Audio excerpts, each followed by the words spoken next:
কলকাতায় ফের উদ্ধার হলো কোটি টাকা। কেষ্টপুরে উদ্ধার হলো 1,85,00,000 টাকা। উদ্ধার করলো ইডি।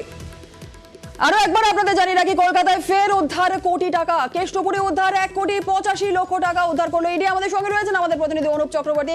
অনুপ, কোথা থেকেই এত কোটি টাকা উদ্ধার হলো, কি জানা যাচ্ছে? কেষ্টপুর রবীন্দ্রপল্লী পুরো তালবাগান এলাকা, এখানে কিন্তু ইডির পক্ষ থেকে গতকাল সন্ধ্যাবেলা হানা দেওয়া হয়েছিল এবং গতকাল যখন একেবারে বিহার থেকে ইডির একটি টিম তারা কলকাতায় আসে, মূলত রবীন্দ্র যে অভিযোগ উঠছে যে কেষ্টপুরের 189/1 নম্বর যে বাড়িতে তিনি ভাড়া থাকতেন এবং বিহারে একটি সাইবার প্রতারণা মামলার কেস তার বিরুদ্ধে হয়েছিল। পরবর্তী ক্ষেত্রে সেই মামলা কিন্তু করে ইডির পক্ষ থেকে গ্রহণ করা হয়।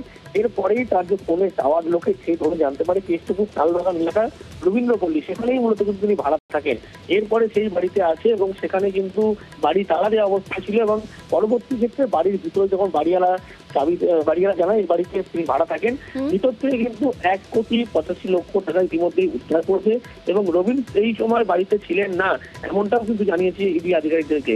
এরপরেই গতকাল রাত ভোর কিন্তু তল্লাশি হয়, ভোর রাতে 1,85,00,000 টাকা উদ্ধার হয় এবং বেশিরভাগ সময় রবীন্দ্র কিন্তু তার বন্ধুর কোনো বাড়ি থাকতো বলে এমনটাও তিনি জানতে পেরেছে।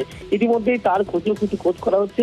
বিহারের একটি সাইবার ক্রাইম প্রতারণা মামলা, সেই মামলায় ইডি তদন্ত নেওয়ার পরে বিহার থেকে ইডি একটি টিম তারা কিন্তু এই রবীন্দ্র যার বাড়ি থেকে 1,85,00,000 টাকা কিন্তু উদ্ধার করতে পারে। বেশ, ধন্যবাদ।